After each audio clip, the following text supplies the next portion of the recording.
नमस्कार।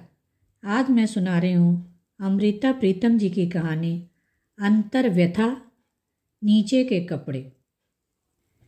जिसके मन की पीड़ा को लेकर मैंने कहानी लिखी थी नीचे के कपड़े, उसका नाम भूल गई हूँ।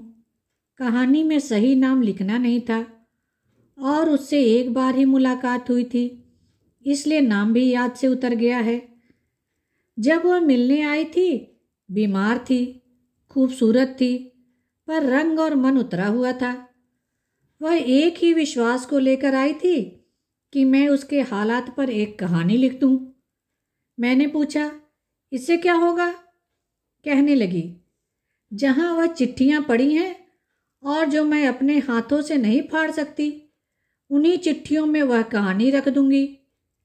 मुझे लगता है मैं बहुत दिन जिंदा नहीं रहूंगी और बाद में जब उन चिट्ठियों से कोई कुछ जान पाएगा तो मुझे वह नहीं समझेगा जो मैं हूँ।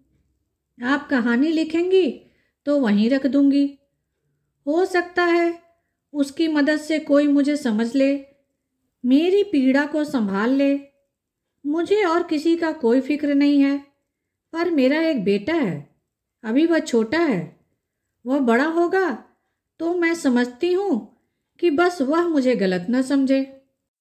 उसकी जिंदगी के हालात सचमुच बहुत उलझे हुए थे और मेरी पकड़ में नहीं आ रहा था कि मैं उन्हें कैसे समेट पाऊंगी। लिखने का वादा तो नहीं किया, पर कहा कि कोशिश करूंगी। मैं बहुत दिन वह कहानी नहीं लिख पाई।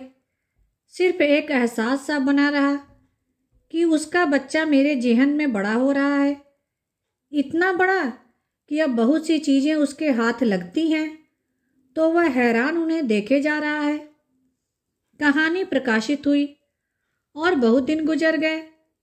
मैं जान नहीं पाई कि उसके हाथों तक पहुंची या नहीं। सब वक्त के सहारे छोड़ दिया। उसका कोई अता पता मेरे पास नहीं था। एक अरसा गुजर गया था जब एक दिन फोन आया। दिल्ली से नहीं था, कहीं बाहर से था।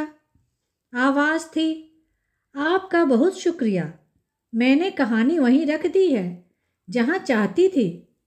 इतने भर लफ्ज़ों से कुछ पकड़ में नहीं आया था, इसलिए पूछा, आप कौन बोल रही हैं? कौन सी कहानी? जवाब में बस इतनी आवाज़ थी, बहुत दूर से बोल रही हूँ, वही जिसकी कहानी आपने लिखी है, नीचे के कपड़े। और फोन कट गया। नीचे के कपड़े? अचानक मेरे सामने कई लोग आकर खड़े हो गए जिन्होंने कमर से नीचे कोई कपड़ा नहीं पहना हुआ था। पता नहीं मैंने कहाँ पढ़ा था कि खाना बदोश औरतें अपनी कमर से अपनी घघरी कभी नहीं उतारती हैं।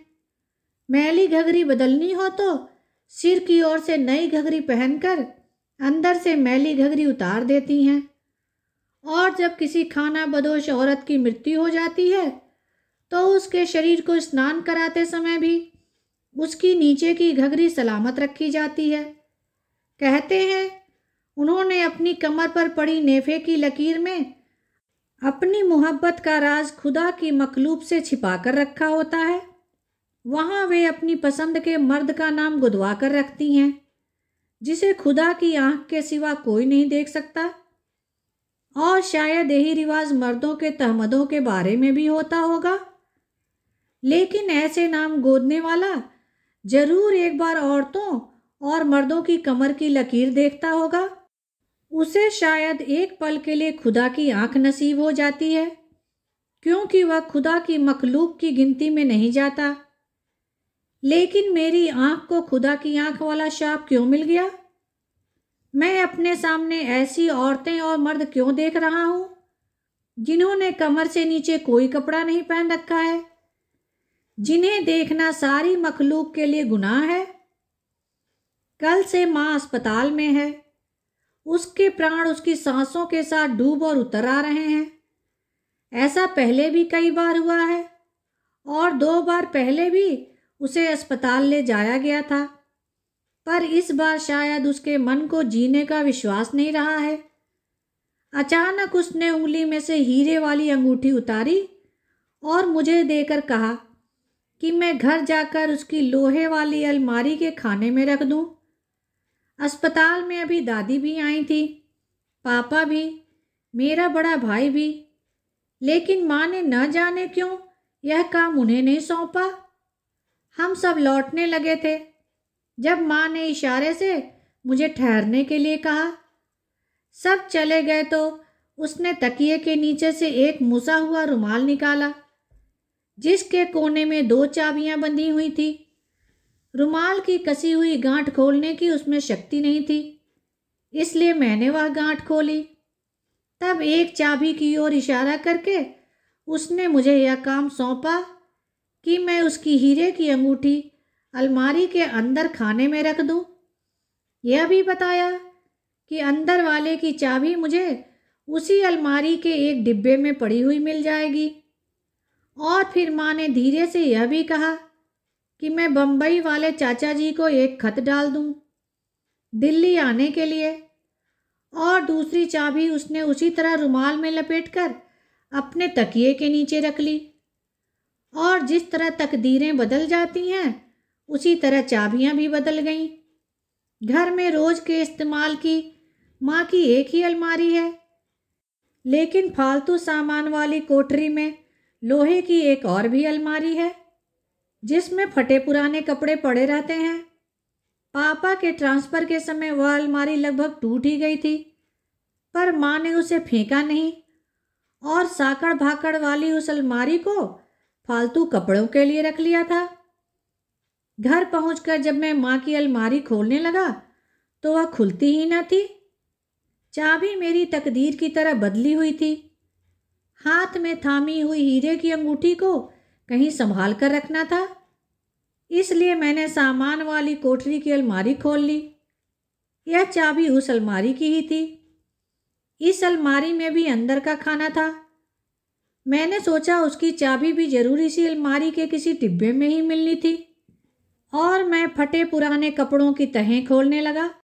पुराने उधड़े हुए सलमे के कुछ कपड़े थे जो माँ ने शायद उनका सुच्चा सलमा बेचने के लिए रखे हुए थे, और पापा के गर्म कोट भी थे जो शायद बर्तनों से बदलने के लिए माँ ने संभाल कर रखे हुए थे। मैंने एक बार गली में बर्तन बेचने वाली औरतों से माँ को एक पुराने कोट के बदले में बर्तन खरीदते हुए देखा था, पर मैं हैरान हुआ। माँ ने वे सब टूटे हुए खिलौने भी रखे थे जिनसे मैं छुटपन में खेला करता था। देखकर एक दहशत सी आई।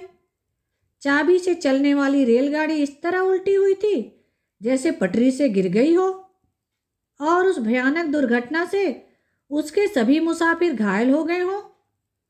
प्लास्टिक की गुड़िया जो एक आंख से कानी हो गई थी, रबड़ का हाथी जिसकी सूंड बीच में से टूट गई थी, मिट्टी का घोड़ा जिसकी अगली दोनों टांगें जैसे कट गई हों, और कुछ खिलौनों की सिर्फ टांगें और बाहें बिखरी पड़ी थीं, जैसे उनके धड़ और सिर उड़कर कहीं दूर जा चुके हों और अब उन्हें पहचानना भी नहीं जा सकता था।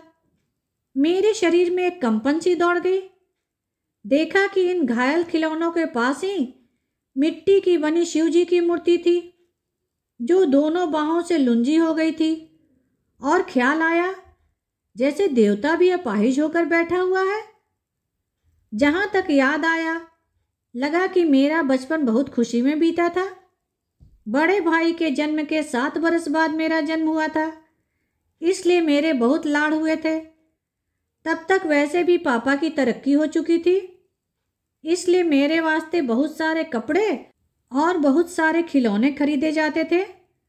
लेकिन पूरी यादों के लिए इन टूटे हुए खिलौनों की माँ को क्या ज़रूरत थी, समझ में नहीं आया।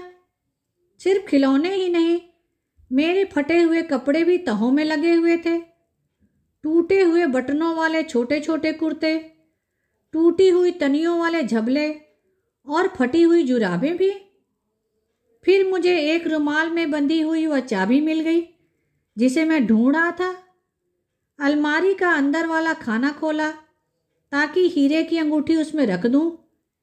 यही वह घड़ी थी जब मैंने देखा कि उस खाने में सिर्फ नीचे पहनने वाले कपड़े पड़े हुए थे और अचानक मेरे सामने वे लोग आकर खड़े हो गए जिनके सिर भी ढके हुए थे, बाहें भी, ऊपर के शरीर भी, लेकिन कमर के नीचे कोई कपड़ा नहीं है। प्रलय का समय शायद ऐसा ही होता होगा, मालूम नहीं। मेरे सामने मेरी माँ खड़ी हुई थी, पापा भी, बम्बई वाले चाचा भी, और एक कोई मिसेस चोपड़ा भी, और एक कोई मिस नंदा भी जिन्हें मैं जानता नहीं। और खोए हुए होश से मैंने देखा कि उनके बीच में कहीं मैं भी गुच्छा बनकर बैठा हुआ हूँ। न जाने यह कौन सा युग है, शायद कोई बहुत ही पुरानी सदी, जब लोग पेड़ों के पत्तों से अपने को लपेटा करते थे और फिर पेड़ों के पत्ते कागज जैसे कब हो गए नहीं जानता।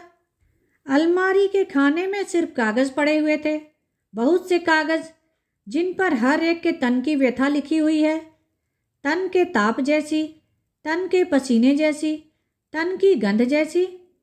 ये सब खत हैं बम्बई वाले चाचा जी के, और सब मेरी माँ के नाम हैं। तरह तरह की गंध मेरे सिर को चढ़ रही थी। किसी खत से खुशी और उदासी की मिली जुली गंध उठ रही थी। लिखा है, वीनू, जो आदम और हव्वा खुदा के बहिश्त से निकाले गए थे, वह आदम मैं था और हव्वा तुम थी। किसी खत से विश्वास की गंध उठ रही थी। वीनू, मैं समझता हूँ कि पत्नी के तौर पर तुम अपने पति को इनकार नहीं कर सकती, लेकिन तुम्हारा जिस्म मेरी नज़र में गंगा की तरह पवित्र है और मैं शिव जी की गंगा को जटा में धारण कर सकता हूँ। किसी खत से निराशा की गंध उठ रही है। मैं कैसा राम हूँ जो अपनी सीता को रावण से नहीं छुड़ा सकता। न जाने क्यों ईश्वर ने इस जन्म में राम और रावण को सगे भाई बना दिया। किसी खत से दिलजोई की गंध उठ रही है। वीनू, तुम मन में गुनाह का एहसास न किया करो। गुनाह तो उसने किया था जिसने मिसेस चोपड़ा जैसी औरत के लिए तुम्हारे जैसी पत्नी को विसार दिया था। और अचानक एक हैरानी की गंध मेरे सिर को चढ़ी जब एक खत पढ़ा।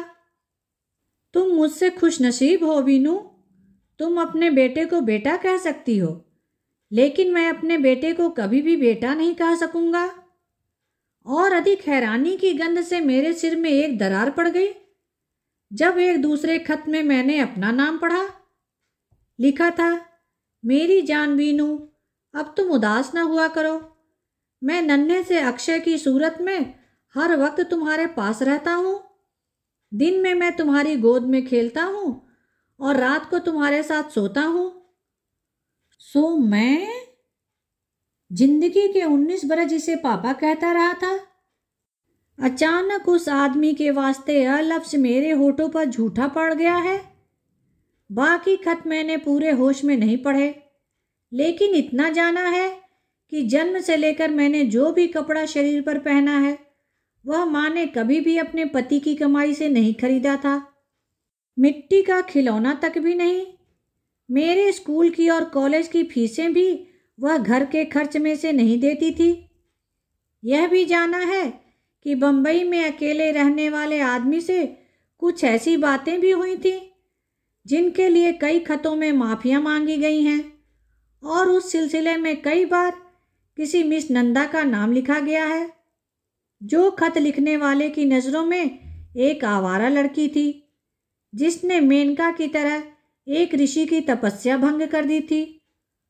और कई खतों में माँ की झिड़कियाँ सी दी गई हैं कि ये सिर्फ उसके मन के वहम है जिसके कारण वह बीमार रहने लगी है। यह माँ, पापा, चाचा, मिसेस चोपड़ा, मिस नंदा कोई भी खाना बदोशों के काफिले में से नहीं है, पर खाना बदोशों की परंपरा शायद सारी मनुष्य जाति पर लागू होती है। सबकी घघरियाँ और सबके तहमदों पर जहाँ उनके शरीर पर पड़ी उनके नेफे की लकीर पर लिखा हुआ नाम ईश्वर की आंख के सिवा किसी को नहीं देखना चाहिए। और पता नहीं लगता कि आज मेरी आंख को ईश्वर की आंख वाला शाप क्यों लग गया है। सिर्फ यह जानता हूँ कि ईश्वर की आंख ईश्वर के चेहरे पर हो तो वरदान है, लेकिन इंसान के चेहरे पर लग जाए तो वह शाप हो जाती है। धन्यवाद। कहानी को लाइक करें और शेयर करें। मेरे चैनल को सब्सक्राइब कर दें जिससे सभी कहानियाँ आपको समय पर मिल जाएं।